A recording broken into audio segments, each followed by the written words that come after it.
அன்பார்ந்த நேயர்களுக்கு வணக்கம். நான் உங்கள் மதுசூதனன் கலைச்செல்வன். தினம் ஒரு கதை நிகழ்ச்சியில் இன்று உங்களை சந்திப்பதில் மகிழ்ச்சி கொள்கிறேன்.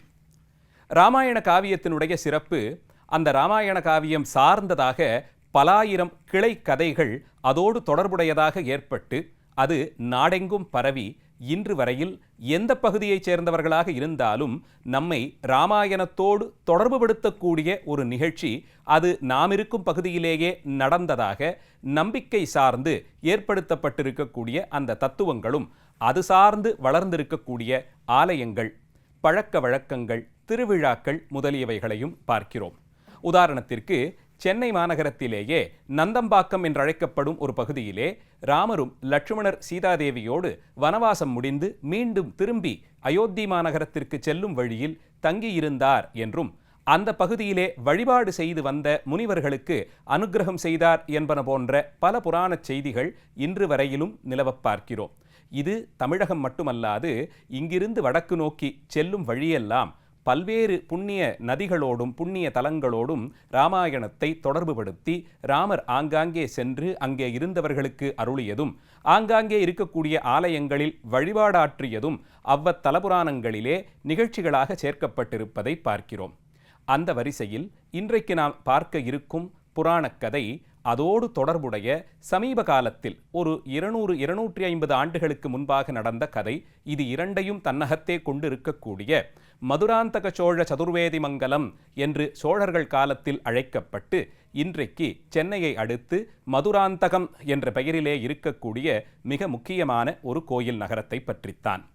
சென்னையிலிருந்து தெற்கு நோக்கி எந்த ஊருக்கு நாம் பிரயாணப்பட்டாலும் செங்கல்பட்டை அடுத்து அந்த நெடுஞ்சாலையிலேயே ஒரு பெரிய பாலமும் அந்த பாலத்தை ஒட்டி இருக்கக்கூடிய ஆழ்ந்து அகன்று இருக்கக்கூடிய கண்ணை கவரும் நீர் தழும்பும் ஏரியும் நம்மை எப்படியும் கவர்ந்தெழுக்கும்.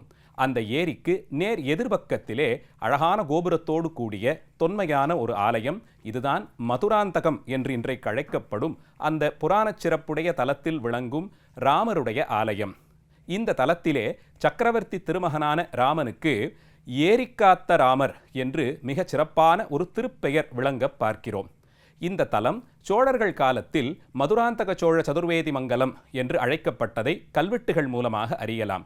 கண்டராதித்த சோழர் மதுராந்தகன் என்ற தம்முடைய மகனுடைய பெயரிலே அங்கே ஒரு சதுர்வேதி மங்கலத்தை ஏற்படுத்தி அதை வேதம் வல்ல அந்தணர்களுக்கு தானமாக கொடுத்து அங்கே சிவாலயம், வைணவ ஆலயங்கள் இவற்றையெல்லாம் ஏற்படுத்தி கொடுத்திருப்பதையும் அறிய முடிகிறது. அந்த பிரதேசத்தில்தான் மிகப்பெரிய அளவிலான ஏரி, சற்றேறக்குறைய 30 சதுர கிலோமீட்டர் பரப்பளவிலே இருக்கக்கூடிய அந்த ஏரி 21 அடி ஆழம் கொண்டது. அத்தனை பெரிய அந்த நீர்நிலை அதை ஒட்டி ஏற்படுத்தியிருக்கும் இந்த சதுர்வேதி மங்கலம். இந்த தலத்தில் சக்கரவர்த்தி திருமகன் ராமபிரான் தன்னுடைய குடும்பத்தோடு கூடி இளவலான லட்சுமணன், தனக்கே வாய்த்த அடியவனான ஹனுமான், தம்முடைய பத்தினியான சீதா பிராட்டியாரோடு கூட கோயிலிலே எழுந்தருளி இருக்கிறார். இந்த தலத்தோடும் ராமாயண செய்திகளோடும் ஒரு அழகான கதை தொடர்புபடுத்தப்படுகிறது. இங்கே ராமபிரானுடைய பட்டாபிஷேக திருக்கோலத்தை காண வேண்டி பல காலம் தபஸிருந்த முனிவர்களுக்கு மீண்டும் அயோத்தியா நகரத்திற்கு செல்லும் வழியில் அவர்களுக்கு காட்சி கொடுத்த ராமன், அயோத்தி வரையில் வந்து நீங்கள் பட்டாபிஷேகத்தை பார்க்க வேண்டியதில்லை, நீங்கள் ஆசைப்பட்டபடியே இந்த புனித தலத்திலேயே மகிழமரத்தை ஸ்தலவிருட்சமாக கொண்டிருக்கும் இந்த தலத்திலேயே உங்களுக்கு நான் பட்டாபிஷேக திருக்கோலத்தை காட்சி தருகிறேன் என்று அதை தரிசனமாக்கி வைத்தாராம். அப்படி அயோத்தியிலே நடைபெற இருந்த பட்டாபிஷேகத்திற்கும் முன்பாகவே இங்கே ஒரு பட்டாபிஷேக திருக்கோலத்தை ராமன் தன் திருவுள்ளப்படியே முனிவர்களுக்கு காண்பித்து கொடுத்தார் என்று நம்பப்படுகிறது. இந்த புராணச் செய்தியோடு தொடர்புடைய இந்த ஆலயத்தில் ராமனுக்கு மிகவும் வினோதமாக ஏரிக்காத்த ராமர் என்ற பெயர்.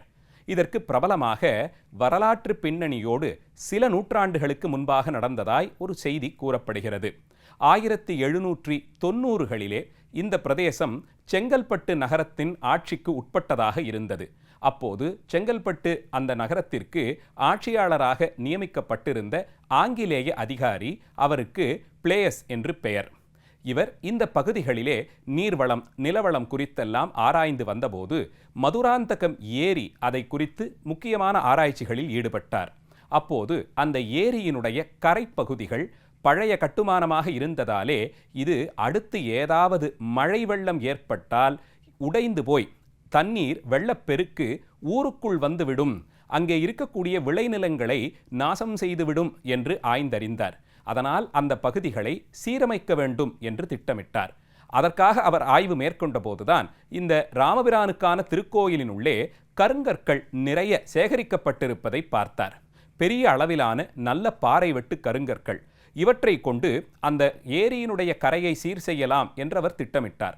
கோயில் நிர்வாகஸ்தர்களும் அர்ச்சகர்களும் பதறிப்போய் ஓடி வந்து, ஐயா, இது சீதாபிராட்டியாருக்கு தனியே ஜனகவல்லித்தாயார் என்று பெயரோடு கூடி தனி சந்நிதி ஏற்படுத்துவதற்கான திட்டத்தோடு பெறப்பட்ட கற்கள். இங்கே நிதி வசதி இல்லாத காரணத்தால் அந்த திருப்பணி சற்று தாமதமடைகிறது. அதற்காக பெறப்பட்ட இந்த கற்களை நீங்கள் அணை கட்ட எடுத்துச் செல்வது அத்தனை தூரம் சரியானது அல்ல. இது இறைவனுடைய திருப்பணிக்காக பெறப்பட்ட கற்கள் என்று கூறி அந்த ஆட்சியருடைய முடிவை நிறுத்த பார்த்தார்கள். ஆனால் அவரோ, மக்களுக்கான நன்மைதான் முதன்மை பெறுகிறது, நீங்கள் எப்போது வேண்டுமானாலும் கோயில் கட்டி கொள்ளலாம், அப்படித்தான் தெய்வம் அதீத சக்தி கொண்டதென்றால் ஒருவேளை இங்கே ஒரு வெள்ளம் ஏற்பட்டால் இந்த ஊரை கோயிலுக்குள்ளே இருக்கும் தெய்வம் காத்து விடுமோ என்று ஏளனமாக கேட்டார். இதை கேட்டவர்களால் பதில் சொல்ல முடியாமல் மௌனித்து நின்றார்கள். அப்போது அங்கிருந்த அர்ச்சக சுவாமிகள் சக்கரவர்த்தி திருமகனான ராமனிடம் மனமுருகி வேண்டி கேட்டுக்கொண்டார்கள். தாயாருக்கு ஜனகவல்லி என்ற திருநாமத்தோடு தனியே ஒரு சன்னதி ஏற்படுத்த வேண்டும். உலகிலேயே ராமன் ஆலயத்தில் சீதாபிராட்டியாருக்கு தனியே சன்னதி என்ற ஒரு வழக்கம் இல்லாத போது இந்த தலத்தின் தனிச்சிறப்பாக ஜனகவல்லித்தாயார் என்ற பெயரோடு சீதாபிராட்டியாருக்கு தனியே சன்னதி ஏற்பட வேண்டும். அதற்காக பெறப்பட்ட இந்த கற்கள் திருப்பணிக்கு செல்ல வேண்டும். அந்த ஏரியில் ஏதேனும் ஆபத்து வந்தால் நீதான் எங்களை காக்க வேண்டும் என்று மனமுருகி வேண்டிக் கொண்டார்கள். அந்த வருடம் கார்த்திகை மாதம் மழை அதிகமாக பெய்ய அணையை பற்றிய ஆய்வு செய்ய வேண்டி அந்த அணைக்கரையிலேயே முகாமிட்டிருந்தார் அந்த வெள்ளைக்கார அதிகாரி. இரவு வேளையில் ஒரு நாள் அதீத மழை பெய்து தண்ணீரினுடைய நீர்மட்டம் அதிகரித்து கொண்டே போக உடனடியாக சென்று கற்களையும் மணர்மூட்டைகளையும் போட்டு அணையை உடையாமல் தடுக்க வேண்டும் என்ற ஆசையில் நடுநிசியில் இந்த ஆங்கிலேய அதிகாரி அந்த கரையின் பக்கமாக நடந்து சென்றார். அப்போது மின்னல் வெட்டு ஒன்று ஏற்பட அந்த மின்னல் வெட்டின் வெளிச்சத்திலே உயரமாக ஆஜானுபாகு என்பார்களே, அதுபோலே நெடுதுயர்ந்த தோற்றத்தோடு கூடி இரு இளைஞர்கள் கையில் வில்லும் அம்பும் ஏந்தி வந்து அணையின் அருகே நின்று கொண்டு அதை தடுத்து நிறுத்தி அணையினுடைய பாறைகளில் வீரல் வடாதபடிக்கு பணி செய்து கொண்டிருந்ததை பார்த்தார். பார்த்தவர் ஒரு நொடி பொழுதில் இவர்கள் யார், எங்கிருந்து நடுநிசி வேளையிலே வில்லும் அம்பும் ஏந்தி கொண்டு இங்கே வந்து இப்படி ஒரு பணியை செய்து செல்கிறார்களே, யார் இவர்கள் என்று அதிசயப்பட்டு அதிகாரிகளிடம் சொல்ல, ஐயா, வில்லும் அம்பும் ஏந்தி இருப்பவர்களை இந்த நூற்றாண்டில் நாம் பார்க்க முடியாது. ஆனால் அன்று திருக்கோயிலுக்குள்ளே சென்று உங்கள் தெய்வத்திற்கு சக்தி இருந்தால் அணையில் ஏதாவது சேதம் ஏற்பட்டால் அது அந்த அணையை தடுத்து நிறுத்தட்டும், திருப்பணியை நான் செய்து கொடுக்கிறேன் என்றீர்களே, அந்த தெய்வம் வில்லும் அம்பும் ஏந்தி ராமலட்சுமணர்களாகத்தான் கர்ப்பகிரகத்திலே வீற்றிருக்கிறது, ஒருவேளை அவர்களே வந்து திருப்பணி செய்தார்களோ என்று கூற அஞ்சி நடுங்கிறாராம் அந்த ஆங்கிலேய அதிகாரி. விடியதும் ஓடிச் சென்று கோயிலுக்குள்ளே போய் ராமலட்சுமணர்களாக கருவறையிலே நின்ற அந்த வடிவத்திடம் மண்டியிட்டு மன்னிப்பு கேட்டு துடித்து அழுது மன்றாடி நின்றார். அங்கே இருந்த அர்ச்சகர்கள் முதலியவர்களும் மற்றைய பக்தர்களும் கோயில் நிர்வாகஸ்தர்களும் ஊரையே ராமனும் லட்சுமணனுமாக வந்து இறைவன் காத்து கொடுத்த சிறப்பை எண்ணி எண்ணி வியந்தார்கள். ஆங்கிலேய அதிகாரியும் தன் வாக்கின்படியே தன்னுடைய செலவில் ஜனகவல்லித்தாயாருக்கு தனியே சன்னதி ஒன்றையும் ஏற்படுத்தி கொடுத்தார். அந்த சந்நிதி இன்று வரையில் நாம் சென்று வழிபடுவதற்கு ஏதுவாய் அமைந்திருக்கிறது. இப்படி ஆங்கிலேய ஆட்சி காலத்திலே அந்த ஏரியை நீரால் பாதிக்கடையாமல், வெள்ளத்தால் பாதிப்படையாமல் காத்து கொடுத்ததாலே அவருக்கு ஏரிக்காத்தராமர் என்று பெயர் வந்ததாக பிரபலமாக அறிகிறோம். ஆனால் 12ஆம் நூற்றாண்டு வாக்கிலேயே வைணவ குரு பரம்பரை நூல்களும் இந்த பெருமாளை ஏரிக்காத்தராமர் என்று அழைக்கிறது. 18ஆம் நூற்றாண்டிலே நிஜமான அந்த ஏரியை காத்து கொடுத்த ராமர் அதனால் இந்த பெயர் பெற்றார் என்று நாம் எல்லாம் நினைத்திருந்தால் அதற்கு 600-700 ஆண்டுகளுக்கு முன்பாகவே இதே திருநாமத்தால் அந்த ஆலயத்தில் இருக்கும் இறைவன் அறியப்படுகிறார். அப்படி பார்த்தால் 12ஆம் நூற்றாண்டில் எந்த ஏரியை அவர் காத்து கொடுத்தார்? வைஷ்ணவ சம்பிரதாயத்திலே ஒரு நீர் சுழற்சி வழக்கம் ஆச்சாரிய பரம்பரையோடு ஒப்பிட்டு சொல்லப்படும். திருவரங்கத்திலே கோயில் கொண்டிருக்கும் அரங்கநாதன் கருணை கடலாம். அந்த கடலிலிருந்து பக்தி ரசத்தை சேகரித்து கொண்டு நம்மாழ்வாராகிற மேகம் புறப்பட்டு வந்ததாம். அந்த நம்மாழ்வாராகிற மேகம் போய் மோதி நின்ற மலை நாதமுனிகள் என்று அழைக்கப்படும் ஆச்சாரியர். அந்த மேகம் முட்டியதால் அதிலிருந்து 2 காட்டாறுகள் புறப்பட்டனவாம். ஒன்று மணக்கால் நம்பிகள், மற்றொருவர் உய்யக்கொண்டார். இந்த 2 காட்டாரும் போய் ஆளவந்தார் என்று அறியப்படும் ஒரு பெரிய நதியாக புறப்பட்டு அது போய் தேர்ந்த இடம்தான் ராமானுஜர் என்று அழைக்கப்படும் பெரிய ஏரி. இந்த ஏரியிலிருந்து 74 மதகுகள் வெட்டப்பட்டது. அந்த 74 மதகுகள் தான் ராமானுஜராலே நியமிக்கப்பட்ட 74 சிம்ஹாசனாதிபதிகள் என்று அழைக்கப்படும் வைஷ்ணவ ஆச்சாரியர்கள். தென்னிந்தியாவின் பல தேசங்களுக்கும் பல திவ்ய தேசங்களிலும் இவர்களெல்லாம் சென்று தங்கி ஆங்காங்கே வைணவ நெறியை பரப்பி வந்தார்கள். இந்த ராமானுஜராகிற ஏரி அவருக்கு அவருடைய ஆச்சாரியரான பெரிய நம்பிகள் மதுராந்தகம் திருத்தலத்தில் வைத்துத்தான் சமாஸ்ரயனம் என்று சொல்லப்படும் வைஷ்ணவ தீட்சை சடங்கான தோள்களிலே சங்கு சக்கர முத்திரைகளை பதிப்பதும் 12 திருநாமங்களை திருமண் காப்பை உடம்பிலே அதற்கான இடங்களிலே இட்டு தரித்து கொள்ளுவதும் வைஷ்ணவ சமயத்தின் இரகசிய மந்திரங்களை உபதேசமாக பெறுவதும் ராமானுஜதாசன் என்று எல்லோரும் கூறிக்கொள்ளும் அளவிற்கு சமயத்தின் தலைவராக ராமானுஜரை நியமிப்பதற்கான முதல் படிநிலையான தீட்சை சடங்குகளெல்லாம் இந்த மதுராந்தகம் திருத்தலத்தில்தான் செய்விக்கப்பட்டது. பெரிய நம்பிகள் ஸ்ரீரங்கத்திலிருந்து காஞ்சிபுரத்தை நோக்கி எழுந்தருளுகிறார். ராமானுஜர் அதே நேரத்தில் காஞ்சிபுரத்திலிருந்து ஸ்ரீரங்கம் நோக்கி செல்லுகிறார். இருவரும் இறைவனுடைய அபரிமிதமான சங்கல்பத்தாலே மதுராந்தகம் திருத்தலத்தில் ஒருவரை ஒருவர் சந்தித்து கொண்டார்கள்.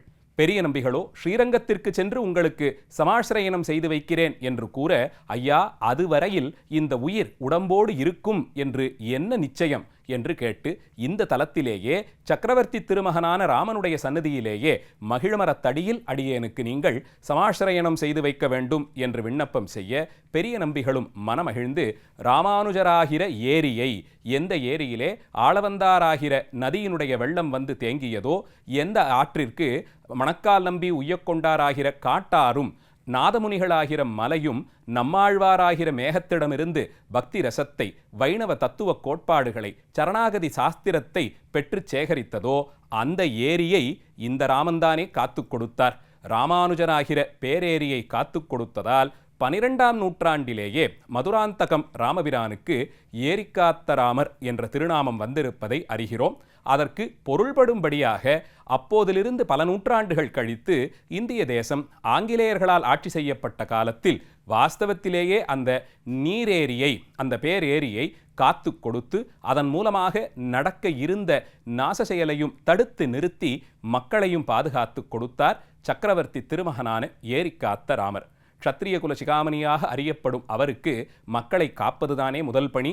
அதை புராண காலம் தொடங்கி செய்து வந்திருக்கும் சிறப்பு இந்த ராமபிரானுடைய சன்னதிக்கு வாய்த்தது. நாளைய தினம் மீண்டும் ஒரு கதையோடு உங்களை சந்திக்கிறேன். நன்றி, வணக்கம்.